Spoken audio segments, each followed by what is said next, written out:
मंडळी, केंद्र सरकारने देशभरात नवीन भाडे करार 2025चे नियम लागू केले असून या नियमांमुळे घरमालक आणि भाडेकरू यांच्यातील वाद कमी होतील।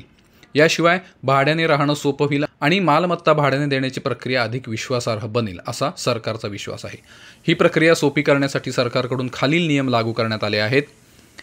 भाडे करार 2 महिन्याच्या आत नोंदणीकृत करणे बंधनकारक करण्यात आलेलं आहे। म्हणजे भाडेकरू आणि घरमालकांची त्या करारावर सही झाली की त्या दिवसापासून 2 महिन्याच्या आत तुम्हाला नोंदणीकृत करणं बंधनकारक आहे। यापूर्वी भाडेकरू आणि घरमालक यांच्यात एक औपचारिक करार होत असे, तो नोटरीकडून तयार करून घेतला जात असे। मात्र आता यापुढे ही नोंदणी राज्य सरकारच्या ऑनलाईन प्रॉपर्टी रजिस्ट्रेशन संकेतस्थळावर किंवा रजिस्ट्रार कार्यालयात करावी लागणार आहे।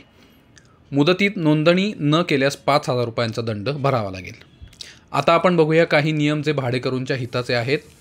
अनेक ठिकाणी घर मालकांकडून 1 वर्षाचं भाडं ॲडव्हान्स घेतलं जात असे, यामुळे वाद होत होता। मात्र यावर सुद्धा आता नवीन कायद्यानुसार काही नियम घालून देण्यात आले आहेत। पहिला नियम आहे सिक्युरिटी डिपॉझिट संबंधी। या बाबतीत आता घर मालकांना भाड्याने दिलेल्या घरासाठी जास्तीत जास्त 2 महिन्यांचं भाडं सिक्युरिटी डिपॉझिट म्हणून घेता येईल। नंबर 2 भाडेवाढी संबंधी आहे। आता भाडं वाढवण्यापूर्वी घर मालकाने भाडेकरूला आधीच नोटीस देणं बंधनकारक आहे, त्यामुळे मनमानी भाडेवाढ होणार नाही। त्यामुळे घर मालकांनी भाडे वाढवण्यापूर्वी किमान 90 दिवस आधी लेखी सूचना भाडेकरूंना देणे आवश्यक आहे। नियम तिसरा घर खाली करण्यासंबंधी आहे।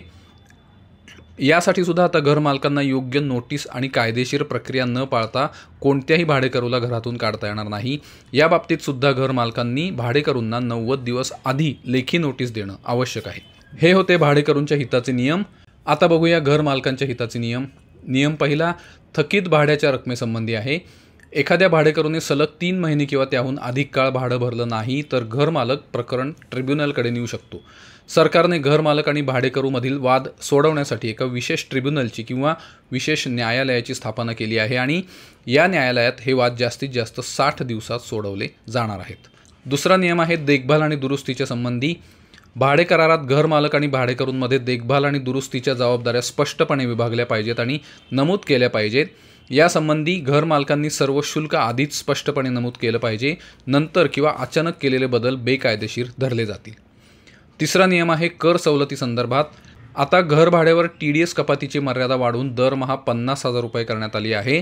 थोडक्यात जर घरमालकांना भाड्यापोटी दरमहा जास्तीत जास्त 50,000 रुपयांपर्यंत मिळत असतील तर त्यावर भाडेकरूंकडून TDS कपात केली जाणार नाही। तर अशा प्रकारे आता नवीन नियमांमुळे घरमालक आणि भाडेकरू दोघांमधील वाद कमी होतील अशी अपेक्षा आहे। धन्यवाद।